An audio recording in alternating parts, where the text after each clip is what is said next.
Today we will be experiencing Susty through Bernard Kalu's lens. And before we start, I would like to introduce myself. I am Tamulubio. I am a volunteer at Susty Vibes. I have been with the organization for a while. I have done photography. I have done a bit of writing. And right now, I'm just enjoying my time working with volunteer engagement management and getting to meet a lot of amazing people. And one of the amazing people I've gotten to meet over my time with Susty Vibes is Bernard. Now, in a few minutes, I will be introducing Bernard, telling you more about him, for those of you who don't know him. And for those of you who do know him, please just let's not give any spoilers. He's an amazing person and he will have a lot to show us in a few minutes. In the meantime, if you can hear me and you would like to introduce yourself, please leave a message in the chat. Let's know who you are. I can see a couple of names. People are joining us by the minute. We've got Damlola, we've got Emmanuel, Lekwa, Imo, Jen, Joy, Okpayemi, Sonia. Please feel free to introduce yourself. Tell us your name and tell us something very cool about you. If you're a photographer, now is your chance to, introduce yourself so we know something about you, so we can at least check out your work and make new company and new friends. Please. Any introductions, anyone? Just leave a message in the chat.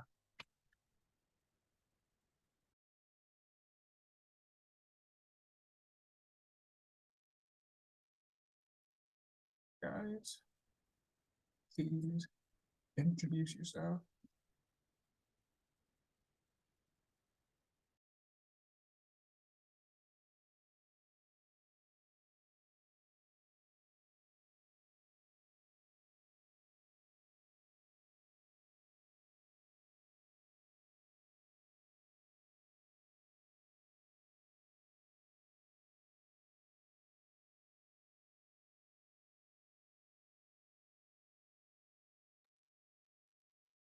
Wow, okay, we're meeting Jennifer.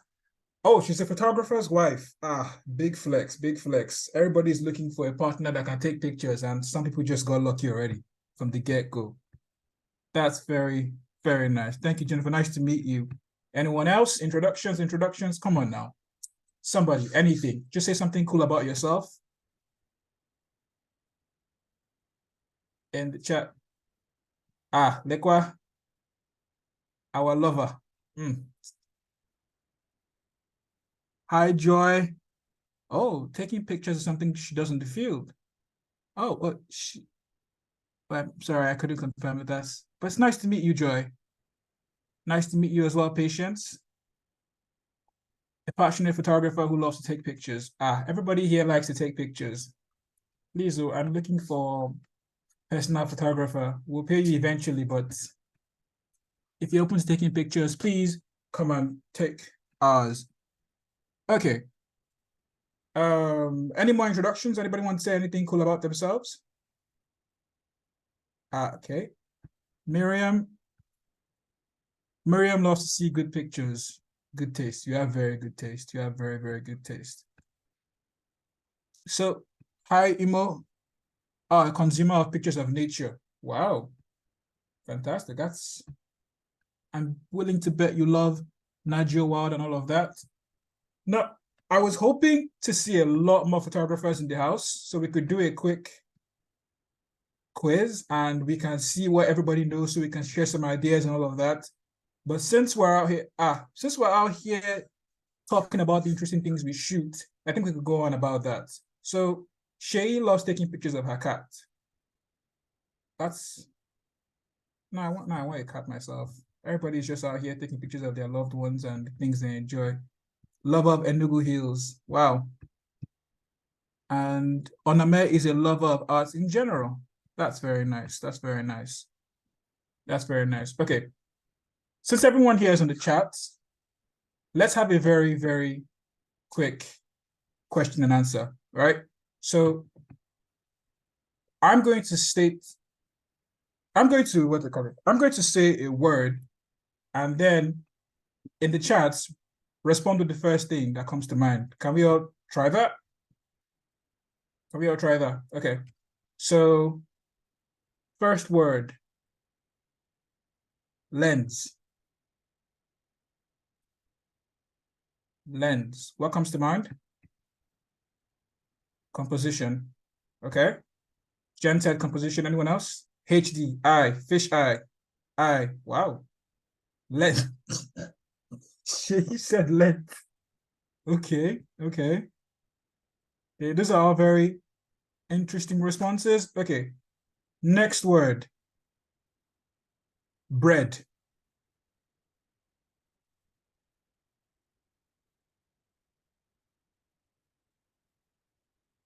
Wow. Bread reminds people of love and life. Toast it. Hey, okay, your head is there. Danger. Come on now, Busayo. Danger. No, no, no, no, no, no, no. We just want to enjoy it. It's just beans. Bernard's head is in the ministry. Dangerous danger. Well, please, did I miss something? Why is everybody saying danger about bread? Okay, a different word, a different word. Nature. Oh, overhyped. Wow, wow. Trees, caution. Okay, nature. The word is nature.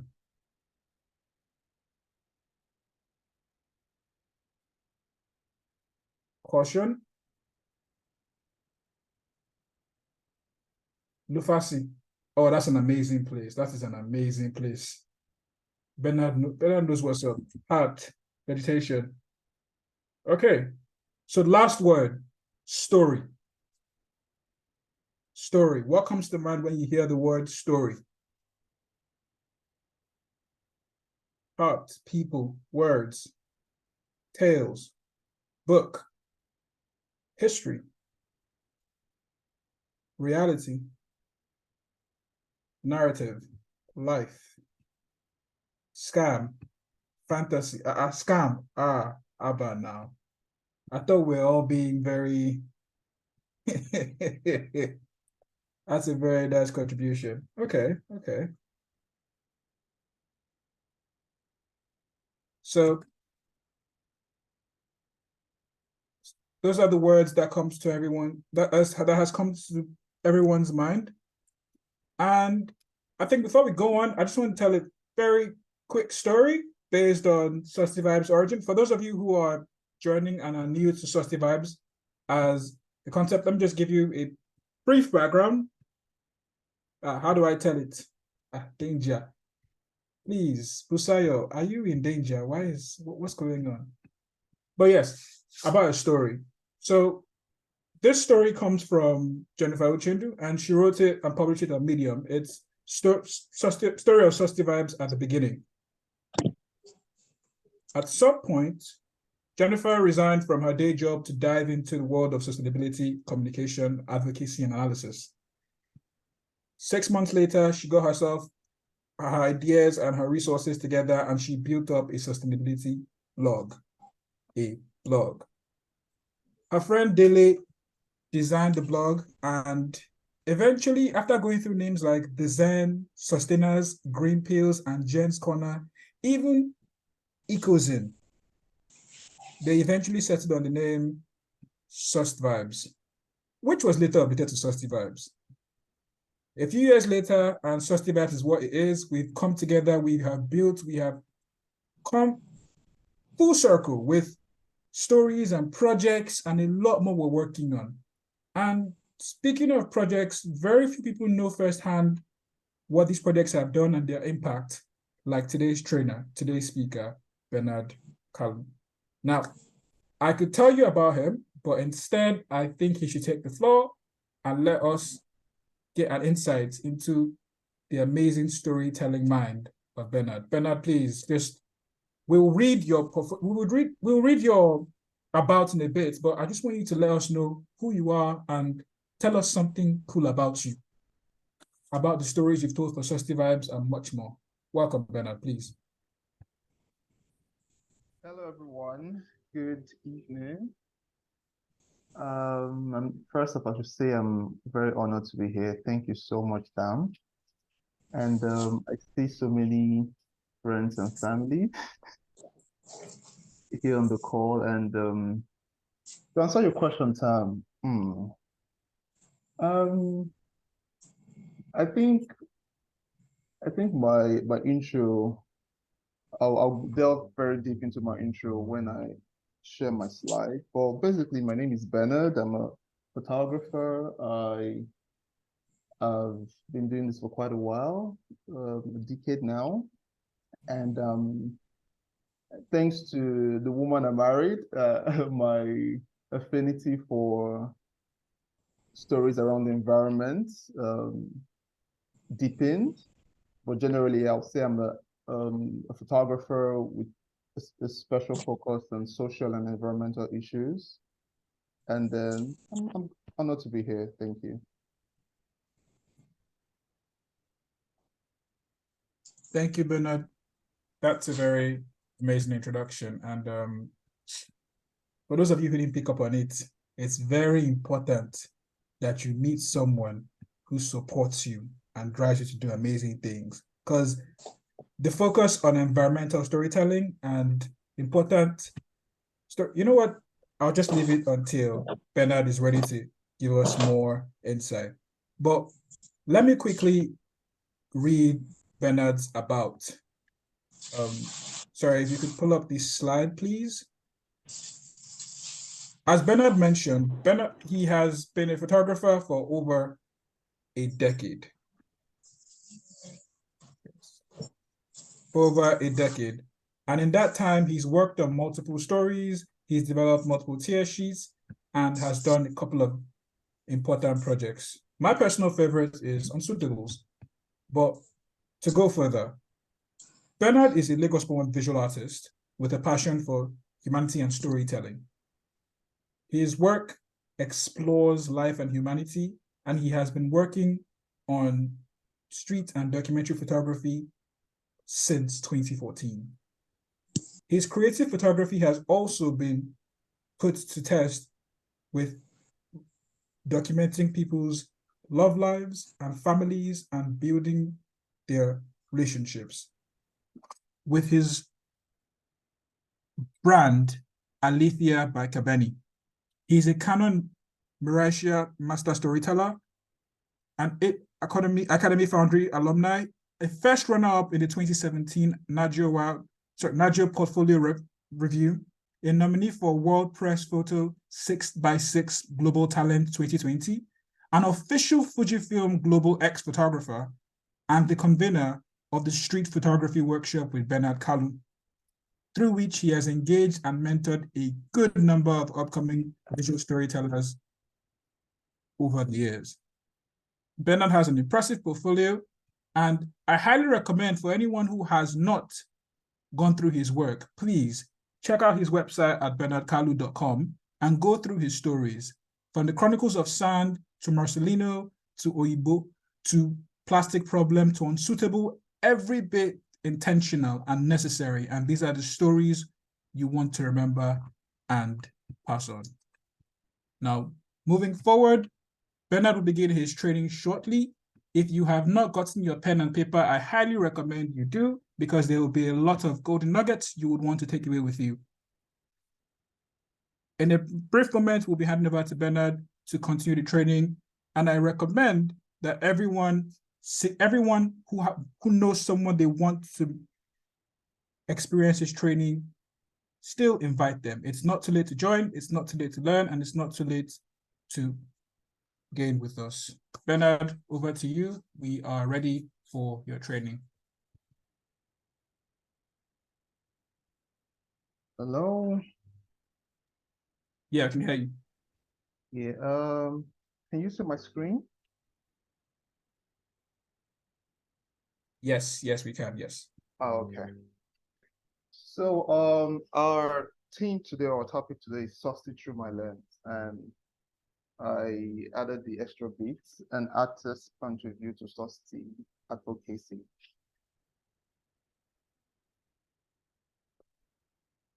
So, my name is Bernard Kalu, and one of the first introductions I like to say about myself is I'm a citizen of heaven. Nigeria is my second country. And I believe I have my heart on my sleeve, at least I've been told. And like I mentioned earlier, I'm married to a red-haired, beautiful, sumptuous woman. I'm not sure she's on the call. I hope she's not.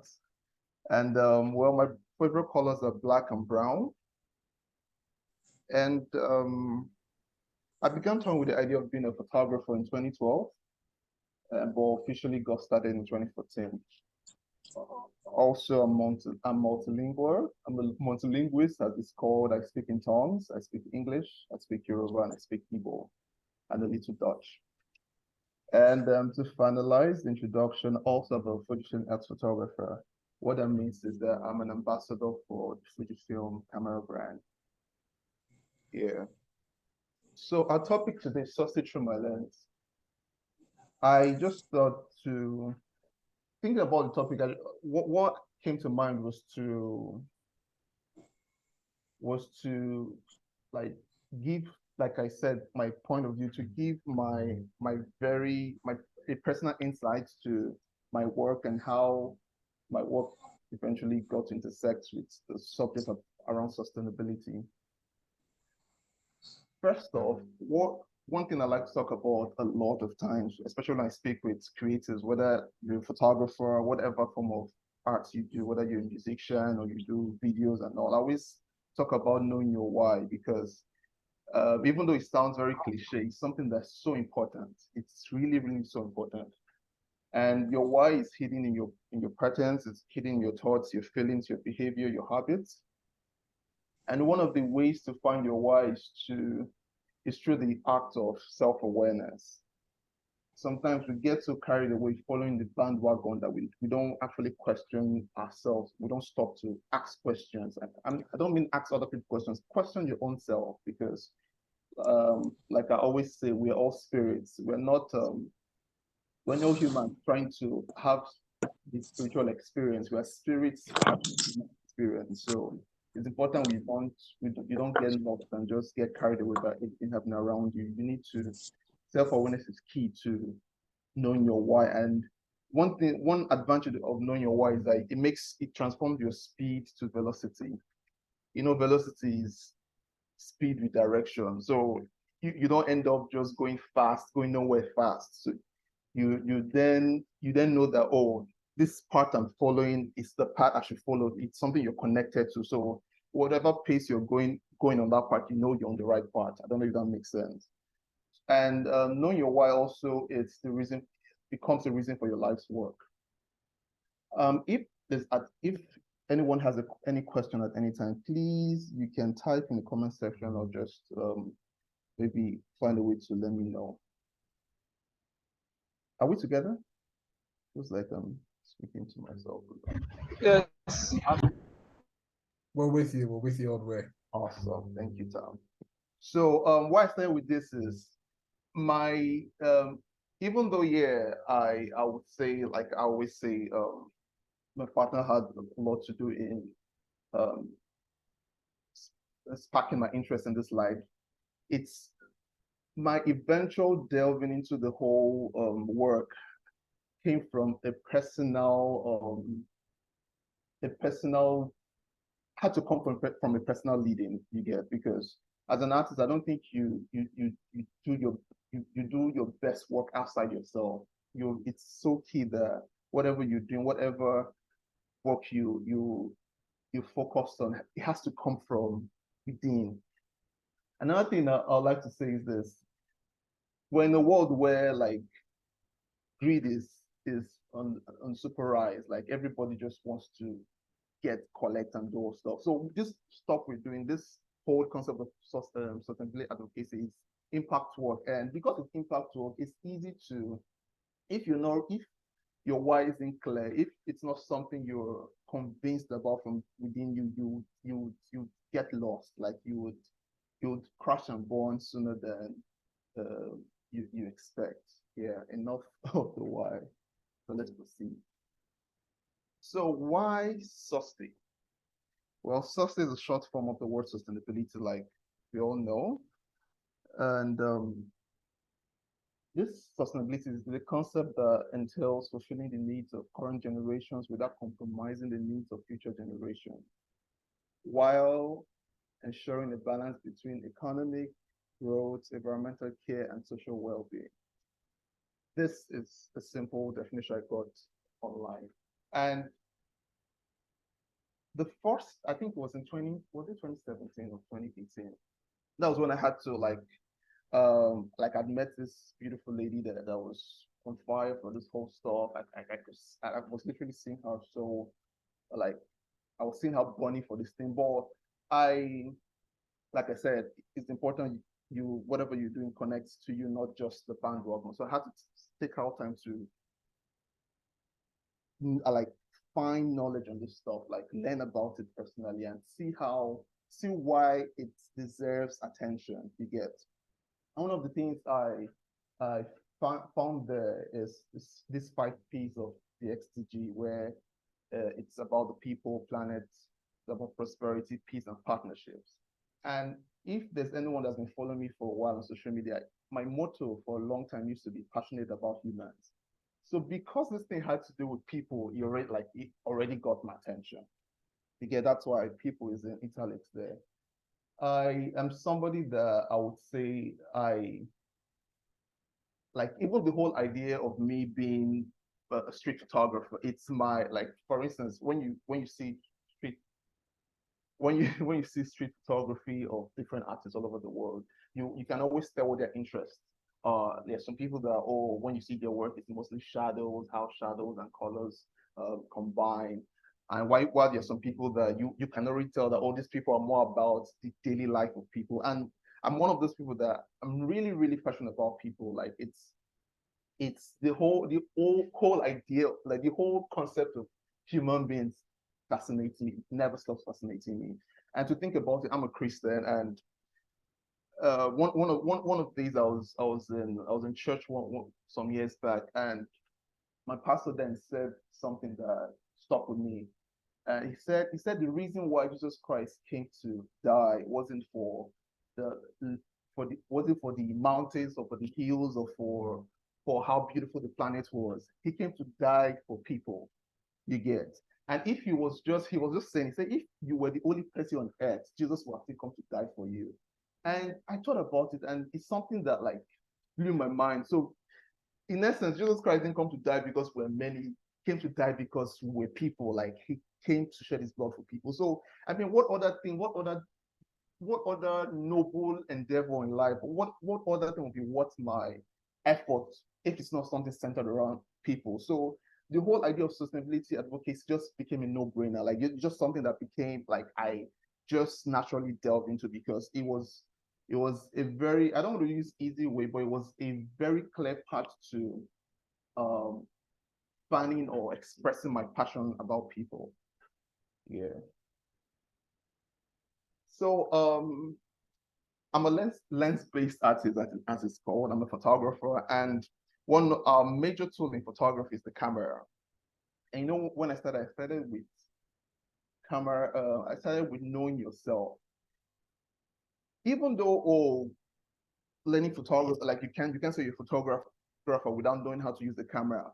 But the main thing there is not the camera. The main thing is the person behind the camera. So the camera just ends up being an extension of yourself.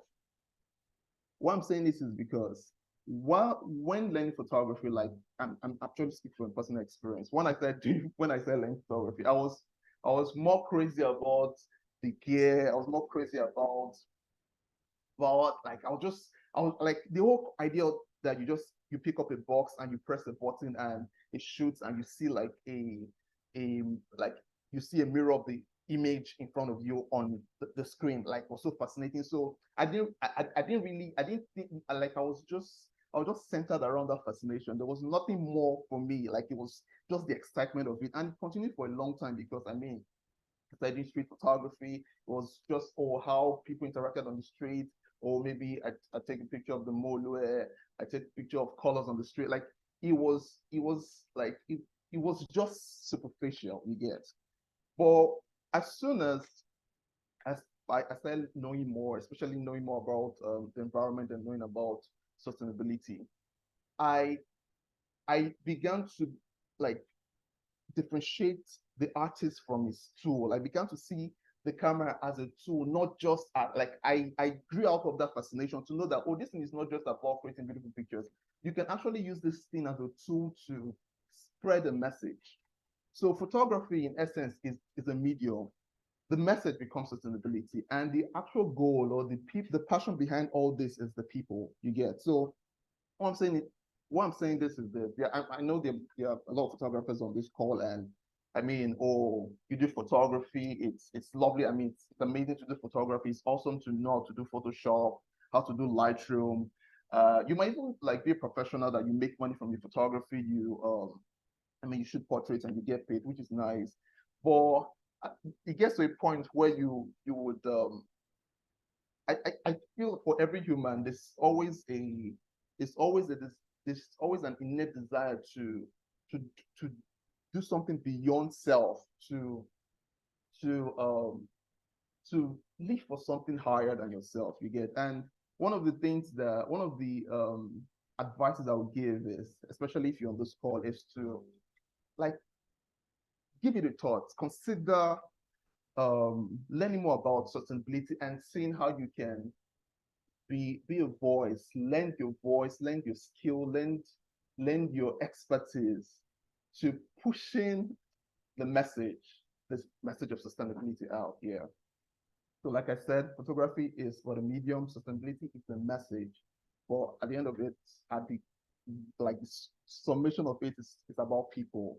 It's not so much about um the hills are beautiful, the grass being green is lovely, but it's how it affects the life of the man, of the woman, of the child. So it's at the end of it, it's the people. So having that in focus would, I mean, it's something personally speaking, something that deepens my passion for it. Yeah.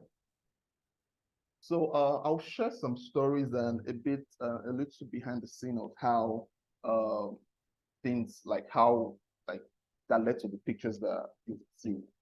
So sometime in 2018 in March, uh, oh, can you hear me? Someone asked if I could be audible. I just saw the message now. Yeah, we can still hear you. Am I audible enough?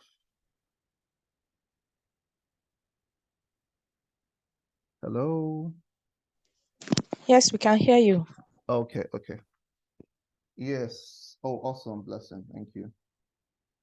So this project called Land Feel Free it happened sometime in March in 2018. So we lived in Ugudu around Ojota. And we're home with like I was just home that day, and I think I was on Instagram. I think I was on Instagram, or somebody reached out to me. I think a neighbor reached out to me and said, "Oh, that there was something happening in Ojota,"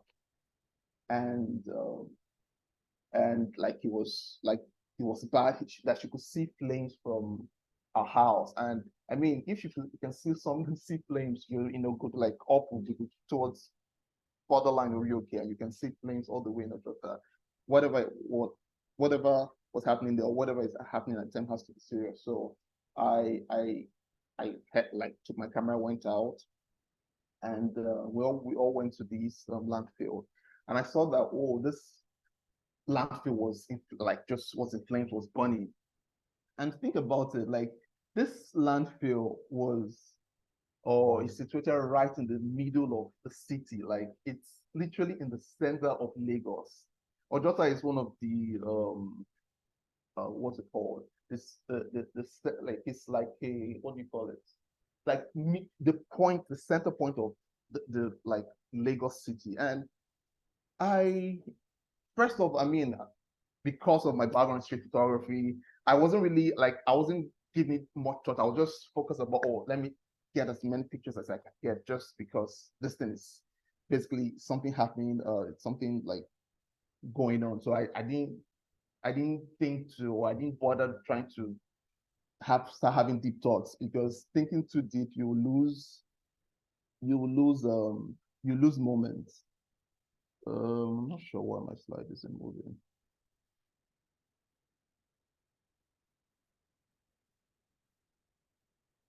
Yeah.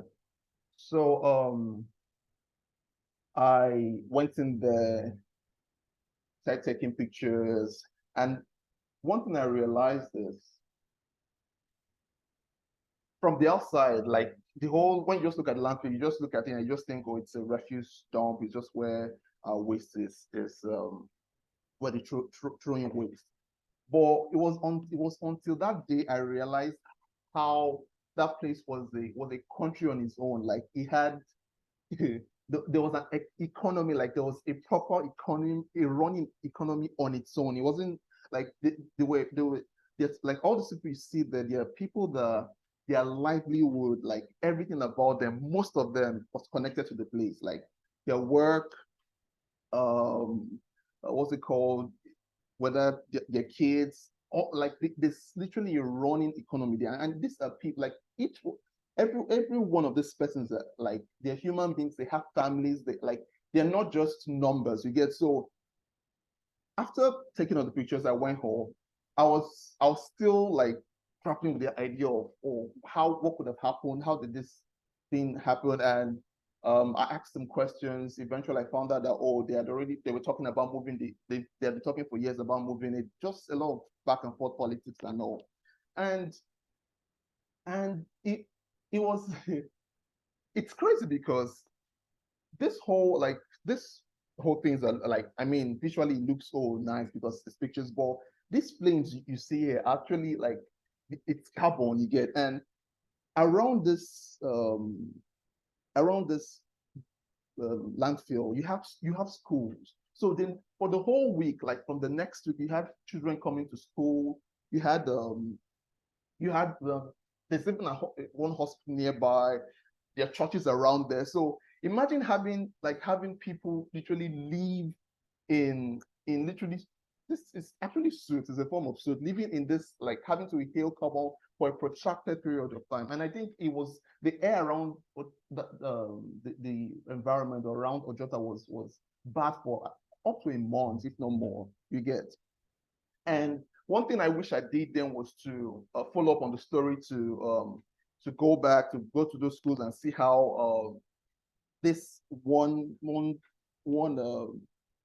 action, like how the ripple effect of this one act around that scene or around the environment there.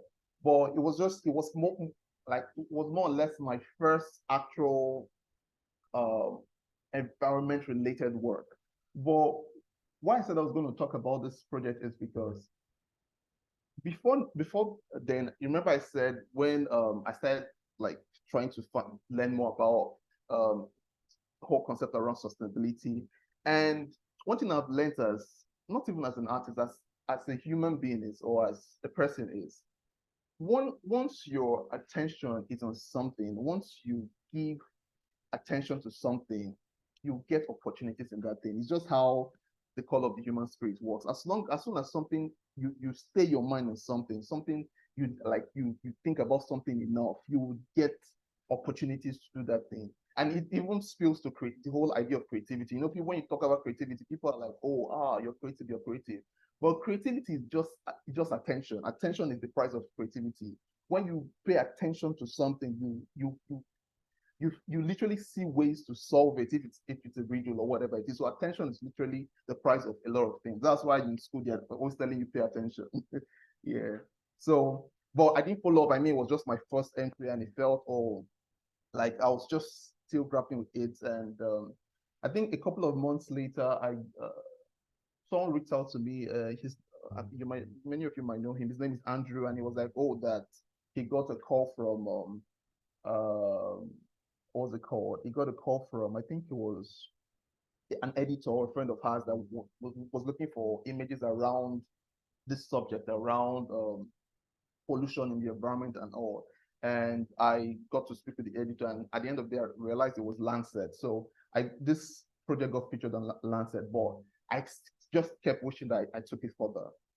And that led me to the next that leads me to the next project I'll speak about now. So after that experience, I mean, this is something that I started learning about at certain very like I wasn't just curious. I'd given attention to it. I'd started studying, like checking online. And the good part was, oh, I was already at this time part of the community that was centered around it. And that's still something I plan to talk about on how it's not enough to just one of the easy ways, the easy hacks um, to deepen your one of the easy ways to deepen your not just your interest but your connection within is to be in the midst of similar people, like there's something about community has a way of deepening whatever interest brought you guys together. So at this time I was already volunteering for Susty Vibes. I think we had done had joined a couple of projects at the time. I think there was one in Ajegule, like we're taking some pictures. So at this time, like I mean, my interest had deepened. I've learned more. So I mean, everything was just bubbling inside me. So I got an opportunity to attend a workshop. The workshop was run by this Marisha. I'm not sure I'm pronouncing it correctly. If there's anybody from them, sorry. But Marisha guys, they were sponsored by Canon Camera at the time. And after the workshop, it was a very taxing workshop. Like it was quite stressful. And when we had to, when we were told to, like, because at the end of the workshop, we're all asked to pick up a story to tell, like just pick up one story and like jump right into it. And the easy thing, like not necessarily the easy thing, but because my attention has been here, so top of my awareness for me was just plastic problem. So I started this project on plastic, on how uh, there's a conversation we had some weeks ago.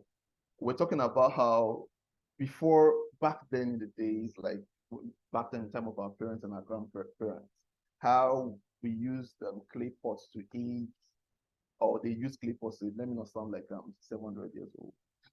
How they use clay pots to eat, and they ate with their hands, they drank water from pots, and over the years, some people went abroad, some of their children went abroad and came back, and all of a sudden changed everything, brought like 4 new cups, bought like just change everything and started making these people feel like, oh, they did like, oh, that you guys are like a cake, you guys need to step up with the times and all.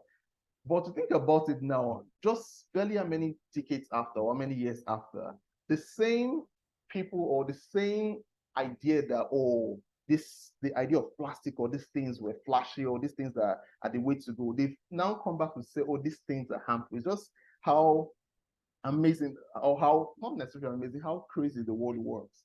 So to think that the same thing that was touted as, oh, symbol of, or like you're being you're being up to date, you're church, you're this, you're that. It's literally what is causing the world this much problem now. So it's just a side thought. So I started looking into this project. I started doing research. I went on Google, asked questions, and this picture was taken somewhere in there's a beach. Many source survivors should know that beach. I'm not sure they still own it. It was called Kids Beach Garden at the time. So they had the recycling part of it.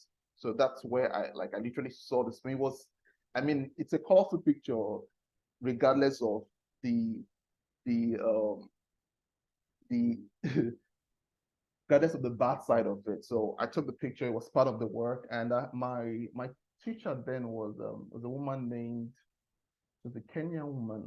I'll remember her name before the call ends. So I did this picture, proceeded to okay.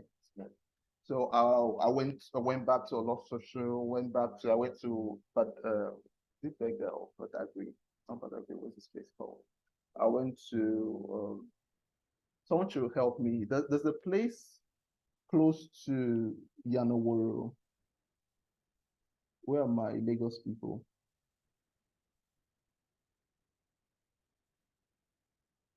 Is everybody sleeping? Oworoshoki, I guess.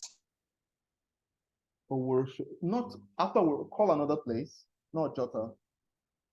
It starts from a B. Oshodi. Bariga. Bariga. Thank you. Bariga. Francis, I was wondering whether you were sleeping. So Bariga, yeah. So so I went to Bariga because I mean that you have water around there, and while we're there, we're just talking about this whole thing, and this guy you see training at, like he's from a generation of fishermen. Like when I say generation, I mean great grandparents. Like they've been into fishing and all. And he was we're just having conversations, and he was just saying how that the stories he heard growing up on how that like he was saying that back then in the thing they didn't have to go as far as they have to go this like in the now or in recent times to get fish. How it was almost as if the fish was literally coming to their doors. You get, but now you find them moving as far. Even at that, it's crazy because I mean you see him throwing the net, but in his background there's literally a refuse or a dump of plastic. So how much it's not just affected their life, but how much risks they're having to live with. Because this as most might already know, like these things they don't it's not like paper that you say, oh, it would degrade over time. These things will be there for years, and sometimes it finds a way to slip into their water. And like already you can imagine that people around this area like might not really have they might not have like accessible clean water. You get, and the life or the life they were born into or they had like received or they've designed had just been disrupted just because of one single like one seemingly harmless thing, plastic, that one person thinks is harmless, the other person thinks is harmless. Then this harmless thing times the millions of people we have in Lagos, just imagine how it becomes a problem. You get, so then researching about the whole thing, they were talking about recycling, but we found out that even recycling is not exactly even in global, like in say in Europe or in the UK or in America, where you think, oh, there's the technology and all, they're not able to like recycle up to, is it 15 or 20% of the plastic they were using at the time. So it was just best for them to stop, like just as much as possible, quit using plastic and found like revert back to the things our forefathers were using like wood and all stuff. They just made it more fancy, you get. So but now these things have come to us. We're not like changing our policies, not like having us or having our people, having those in our government change policies is not as easy as you have it in this so-called more civilized world. So we are now left with the challenge and literally living in the trouble of it, and without any foreseeable change. So it's just crazy. And now with all this seeming gloom, you now wonder, okay, why do you even tell the stories? But the reason for telling the story is so that first of all, the document is out there. Well, documentary photography, these pictures are like documents. Like we provide it for those that will write for their research. They can use it as proof, because there's a thing with pictures. I was reading something up on visual storytelling the other day, and you were talking about how like the human mind, how how you might this according to research is when you're reading like a document with pictures, a document without pictures, there's you're 7 times or is it 14 times more likely to understand the message with pictures than without pictures. So it's the whole idea of telling the stories is to create the documents to make a change possible. You get, so because if like the work we're doing Susty Voice, for instance, or like or other agencies that do, or even those in the UN they're doing, if they all they do is just try to talk about these issues without visual documents to show, it might be harder to convince or to change any policies. You get, so the reason, so our work as photographers, or this skill that we have as visual storytellers, is to make that work easy. You get, and another, there's a flip side to it, because I recently saw an exhibition, a war exhibition, and one of the conversations that we're going there is that people in the exhibition we're talking about is that most of these people that went to photograph these wars, they believed with all their hearts that as soon as they got the pictures and came out from the war to whatever countries they went out from, whether it's America or Russia, whatever it is, that as soon as the governments of the place saw the images, there would be a change.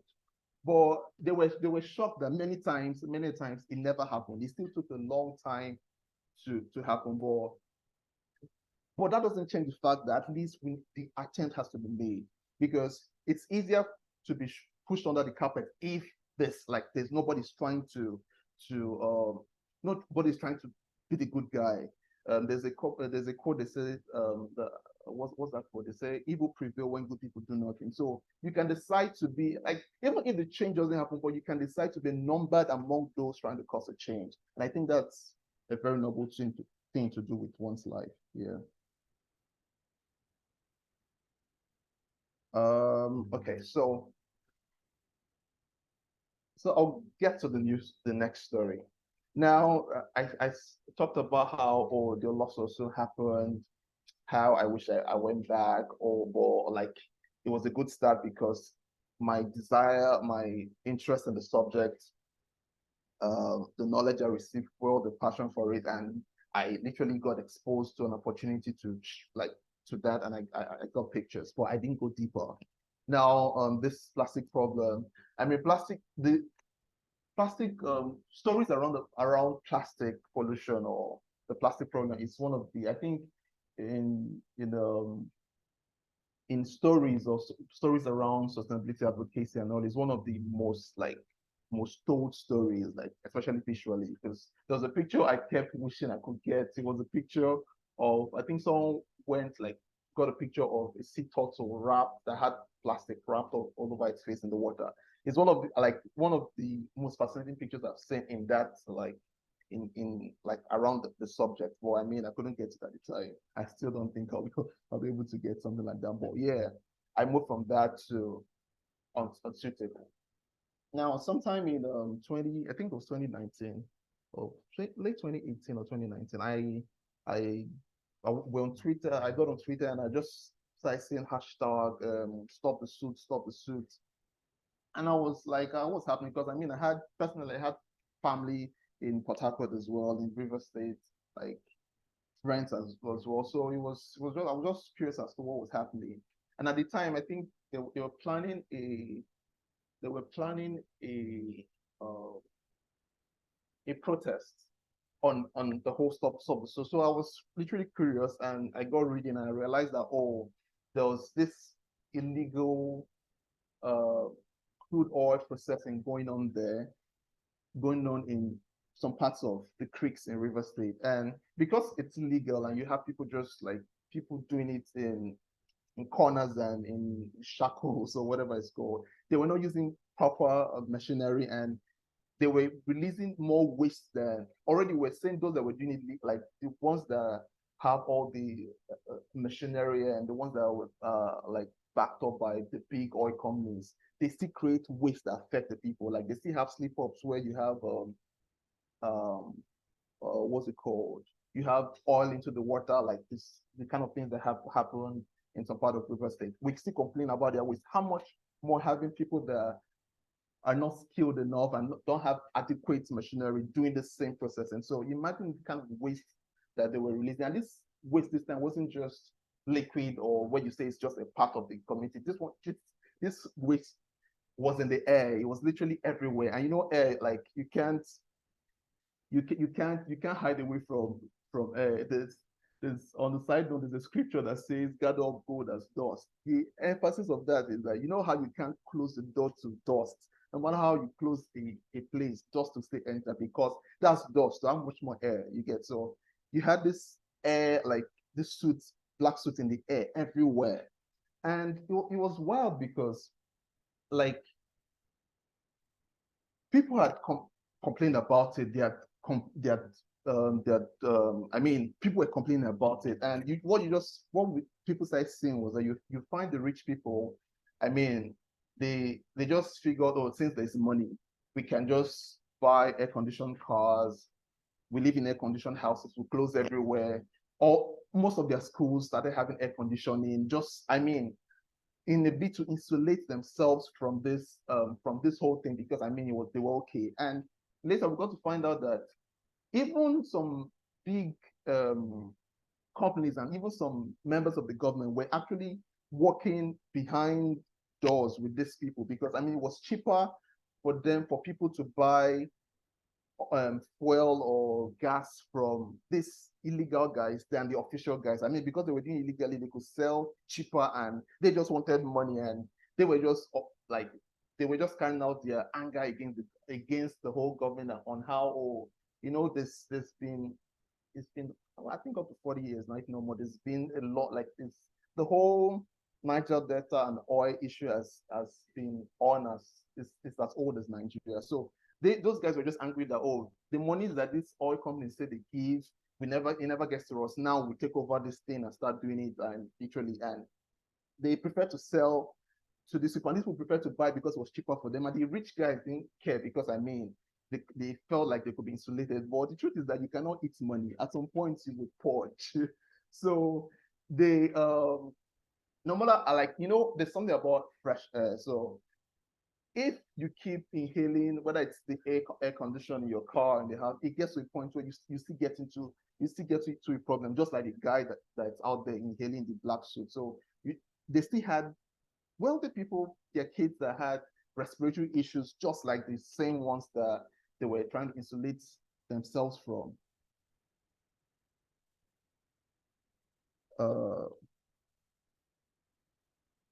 Yeah, so just like the ones they're trying to insulate themselves from. So I went there. I decided to. I mean, now my interest in the subject has gone beyond surface. I mean, I had the earlier two opportunities to do stuff.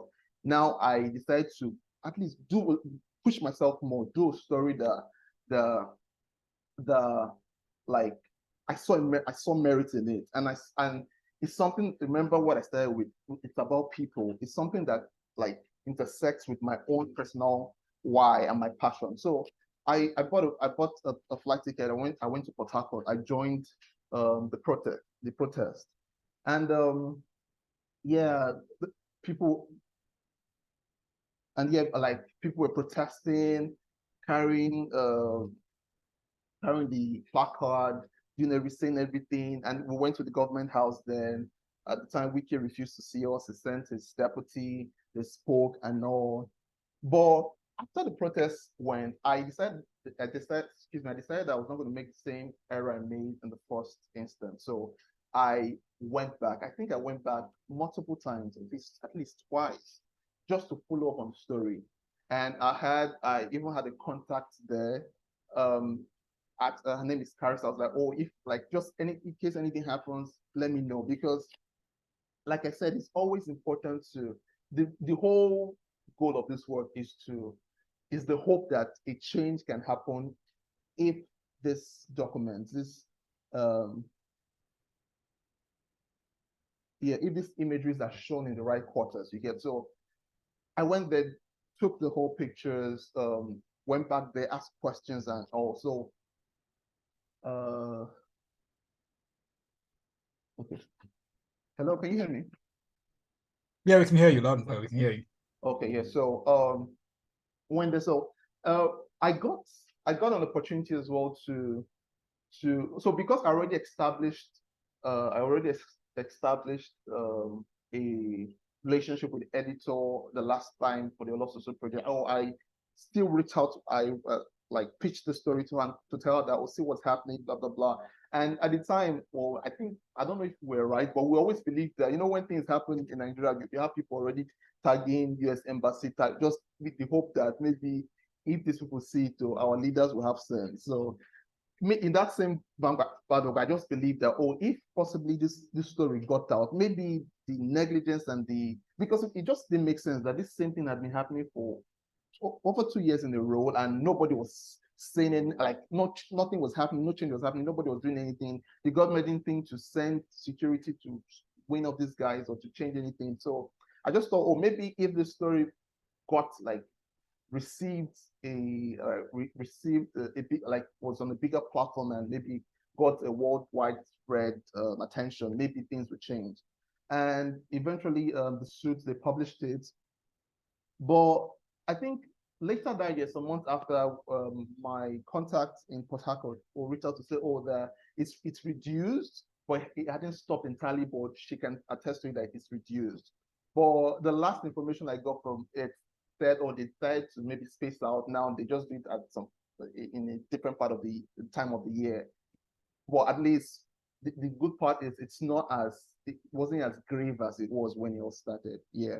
So like I mentioned, we can only hope, and it's important that when we are hoping, we're not hoping hopelessly, because we should remember that we're dealing with humans as well, and humans like this quote by Gandhi about how the earth provides enough to meet needs, not meet greed. So you can never satisfy a mortal man's greed. So it's always important that we on this other side, we're here to create a sort of balance. We're able to not just call them out, but able to insist and say, oh, this is not right, because at the end of the day, people matter. Yeah. So this quote by Robert Swan is one of the quotes I stumbled upon in my earlier days of researching the subject of the whole concept or idea of sustainability. And it was about Robert Swan, like I said. The quote goes thus: "The greatest threat to our planet is the belief that someone else will save it." And it felt like it was pointing to me. So it was literally, I think it was 2018 or 2017. It was after I saw this quote, I thought, I'm like, okay, this stuff, I mean, it's serious. It requires all hands on deck. And the good part is, we talk about how we are the light of the world and the salt of the earth. If you're light, as a photographer, you know what light is. Like, our work is to show the world like how to live, what is, because humans generally sorry to say, on self-destruct, because when you if any of us have grown up with kids, like children, you see how children just born, they're always looking to end their lives. It's either they're trying to jump down from something or they're trying to eat soap. So humanity is just frail and very special. So it's our responsibility as saints to shine this light. And as the salt of the earth, we are called to preserve the earth. So I think being interested in this is such a noble cause. And I mentioned I'm not sure if I mentioned it here, but I plan to actually have a proper like storytelling class, photography, like visual storytelling class with photographers that are in-house, that are affiliated or that are connected to Soft Vibes, and I hope that happens soon. Well, thank you so much. Thank you so much for your attention. Yeah.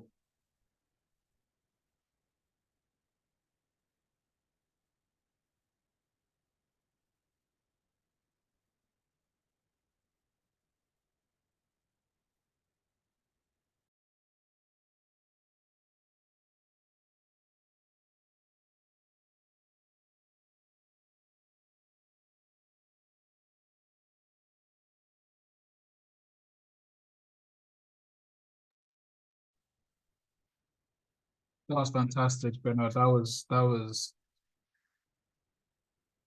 it's the iconic picture for me, the finishing image. Thank you, Bernard. Thank you so much for sharing your knowledge with us. Thank you for sharing your time. Thank you for personally, I've been taking notes. I don't know about the rest of you. Did anyone else take notes, please? I mean, Francis, when the Idolo is speaking, we have to take one or two down. The personal line that really got to me was attention is the price of creativity, because I think a lot of the time we end up saying we'll try stuff, we'll do stuff, we'll get to stuff, and then we end up not actually paying attention to anything. We don't even pay attention to other photographers' work, so we don't know what we like. We don't know what to try. We don't know what to explore. But hopefully, after all we've learned from this call, some of us are going to go out. We're going to explore. We're going to focus on what is our why, and we're going to make sure we can keep on showing it. Thank you so much, Bernard, for an amazing session. That was very educational. If you have any questions and you did not say it during the call, please, now is a good time to leave the questions in the chat. The sooner the better. We have to run up in a couple of minutes. So if you have any questions, please leave your questions in the chat now. What is why? Oh, okay. Okay. Any other questions? Any other questions? We'll put everything together and Bernard will quickly wrap it up. And after that, we will give a few announcements and give a vote of thanks. Any other questions? Anyone?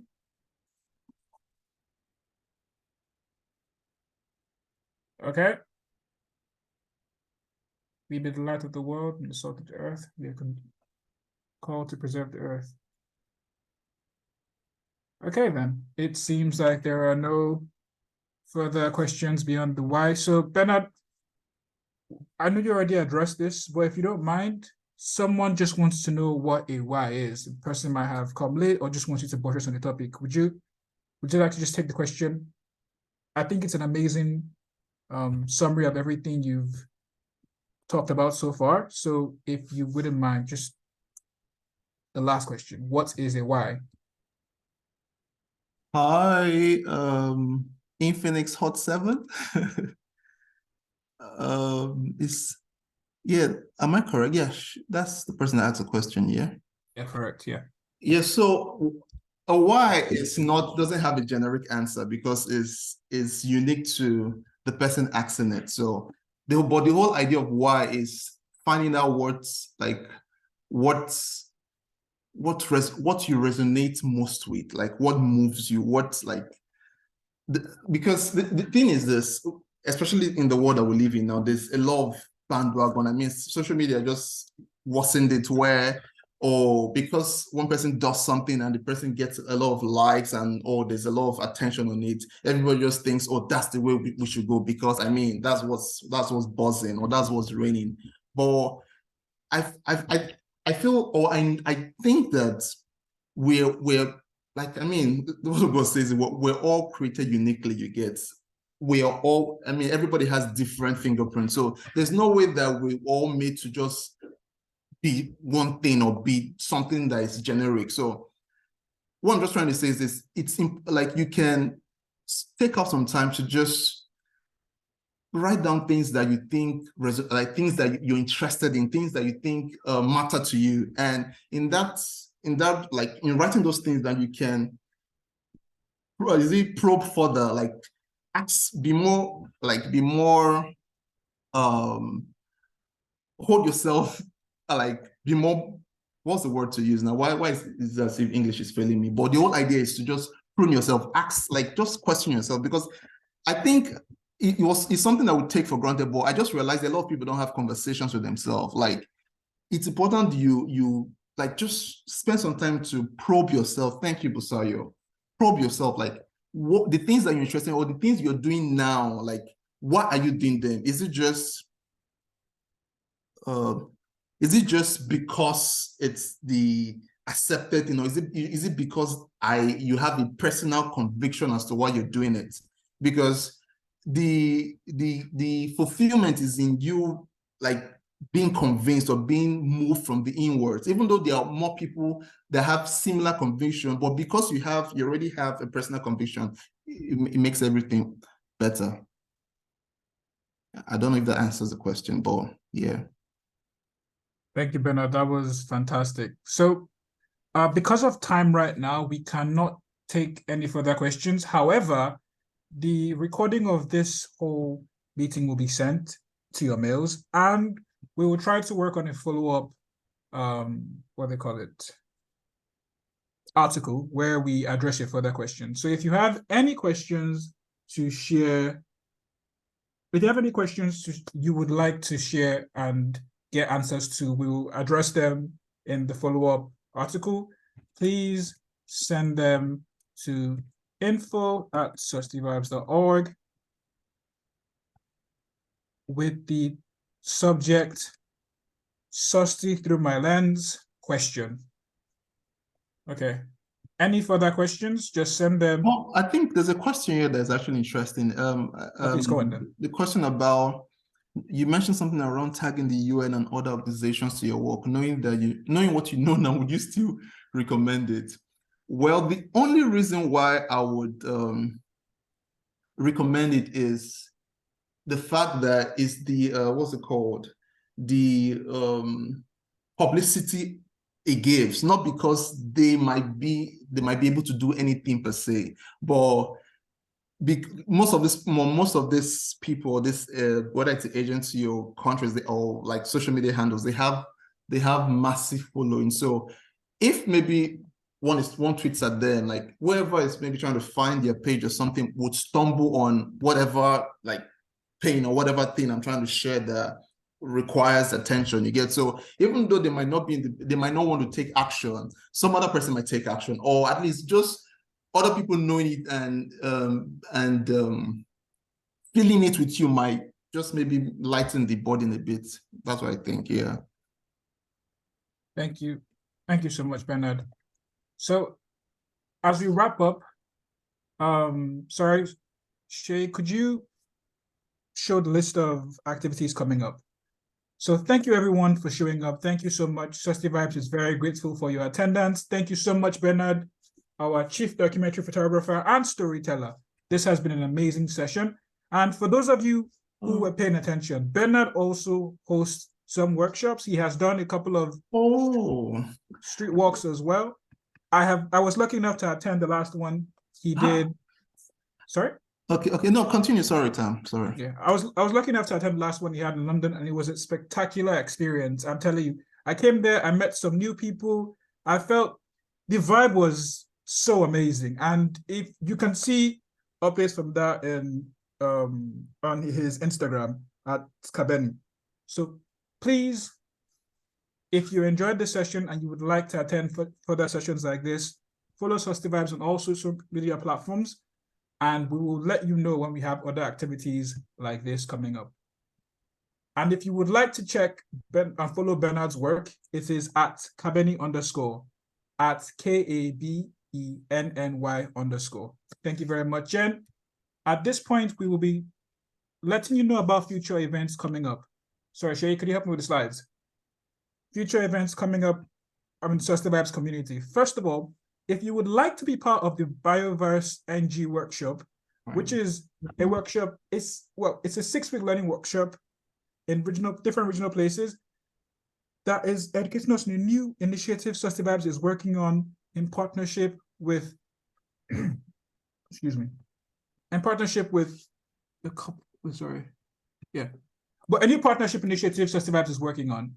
And if you would like to register for that and you would like to join and find out more about it, please check the link in the photo, or you could check Susty Vibes latest posts on social media and you will be directed straight to it. Shade, next one, please. Shade. Yes. And we have a Susty Vibes street conference coming up. For those of you in Lagos, it's at the Palm Avenue, Mushin. And for those of you in Abuja, it's at Gwarpa Village. It's on the 26th of August. And it will be holding at 8 a.m. You can also follow us on social media and you will find more information about all of this, how to sign up, what you need to bring, what you need to expect. And we look forward to having each and every one of you there. It has been quite an honor and privilege to have everyone here join us, learn with us, and stay with us to the very end. Again, if you have any further questions, any questions at all that you would like to direct to Bernard, please send an email to info@sustyvibes.org with the subject questions for Bernard, Susty Through My Lens. Also, for those of the photography community here, there was an article published for World Photography Day. And the title of the article is Dear Photographer, Please Shoot. It is an encouragement to every single photographer, and it was inspired by Bernard's work. So I recommend everyone check it out. So for those of you who have been here with us from the beginning, for those of you who are still here, we thank you very much. Thank you so much, Bernard, for coming, for teaching us, for sharing your work with us and sharing the time with us. For every single one who brought questions, everyone who brought contributions, everyone who participated, we are very grateful to you. We look forward to having you in our community. We look forward to having you follow up with all the things we're working on. The Bioverse NG, the street conferences, everything. Please feel free to reach out to the community and share your knowledge with us and learn from us. We thank you so much for joining. And at that, we would like to call it a lovely evening. Have a great night, everyone. Please go ahead and practice what you have learned. Good night, everybody. Bye, Tom. Thank you. Thank you, Kaveri. Danke wel, bye.